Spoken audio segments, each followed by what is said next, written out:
So I would love to, learn a little bit more about how you think about growth and expansion at Alibaba, and then maybe even more generally speaking for B2B marketplaces, in the earlier stages. Yeah, of course. And I think in an interesting way, like it doesn't differ so much if you want in terms of like, a marketplace is a marketplace. It becomes like B2B needs are a little bit more complex, but it does follow the same kind of like playbook if you want. Like from one hand side, it's very important to find the right market and constrain it, and then kind of like solve the chicken and the egg problem. So when speaking about the right market, I mean the trifecta. I like to call it like the geography, the product category, and the customer segment. That's the right market that you want to focus on. And it's a delicate balance, right? Because we couldn't possibly succeed in the US with the existing platform categories, right? Because I can't compete for price with China, right? But also like we had to expand our customer segment because we're transforming the platform capabilities to include transactions and other services, right? So if you're thinking about for ads, but also for the companies, my portfolio companies that I advise, and I'm sure other B2B finders out there, is like honing it to spend some time to find that right market, right? And you do that through experimentation, right? And you use a number of criteria for that, right? High fragmentation of supply and demand, buyer-seller relationships that are not monogamous. That's a very B2B related problem. Big expandable market, right? And it's a loaded topic that I can speak about for hours. Is your value prop compelling for this geography, for this product group, right? And can you choose categories? Can you choose geographies? Can you choose areas where you can be part of the payment flow, right? And I don't want to I can go deep into each one of them. As an example, like when we're talking about buyer-seller relationship not being monogamous, right? Because this is an area where we have traditionally struggled, and it's very common among B2B participants out there. You have kind of like highly customized products in our case, right? For retailers and brands, we have commodity products. So independently of how much value you're trying to add through your platform, some will leak, right? Some will leave once you find the supplier because it's just a complex interaction, right? So we had to focus, the way we solved for that is we had to focus more on finished goods, right? Later in the value chain for retailers.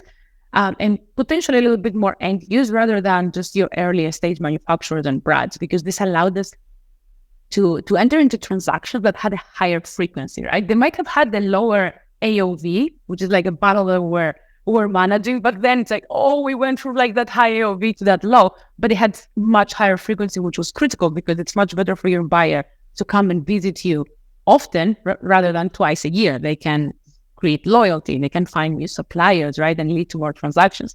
So a lot of like different things that I can mention here, maybe as part of like kind of like the payment flow that I mentioned earlier. For example, some industries like auto are just not set up for upfront payment, right? Like through a marketplace sometimes, because payment lives at the end of a long purchasing cycle. So we needed to stay away from such categories or segments that, when we're building the end-to-end payment solutions for trade.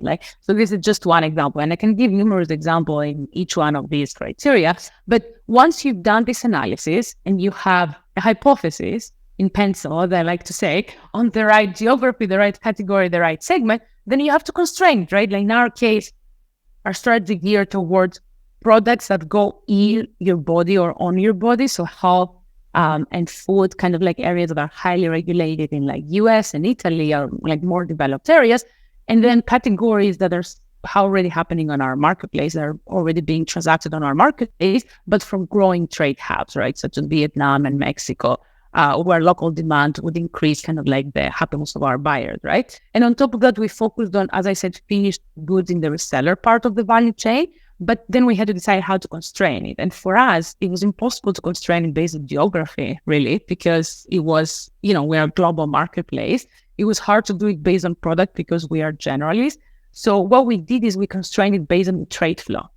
So we said we're going to start China to US first, then US to US, Italy to Italy, Mexico to Mexico if you want, and then we're going to go US to Mexico, US to Italy, US to the world eventually, right?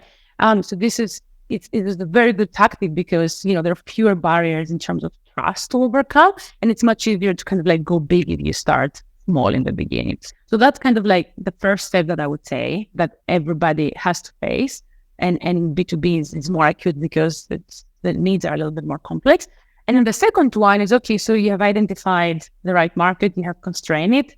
How do you build the initial supply and demand, right? which part of the marketplace do you focus first, right? In our case, supply was more critical to aggregate first. And that's the case for most marketplaces too. But for us, it was more critical for multiple reasons, right? First of all, it's the way we monetize.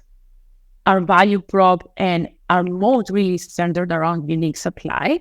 And then we needed to create a local ecosystem where even though we had like a strong buyer base in the US, we had zero supply. So it was like very important for us to focus on that area first, right? And we tried many different channels, right? I won't say all the channels, and some worked and some didn't work. And that's a big lesson as to you have to quickly determine what works and what doesn't work for your business, because, you know, every business is unique. Community was a very, very big and important channel for us. At any point of time was the second or the first or the second highest performing channel for us in terms of like driving leads to our sales team. Obviously, direct sales, referral, reseller partnerships, subsidies, some worked, some didn't work. But you know, I can speak about these in more detail if you prefer.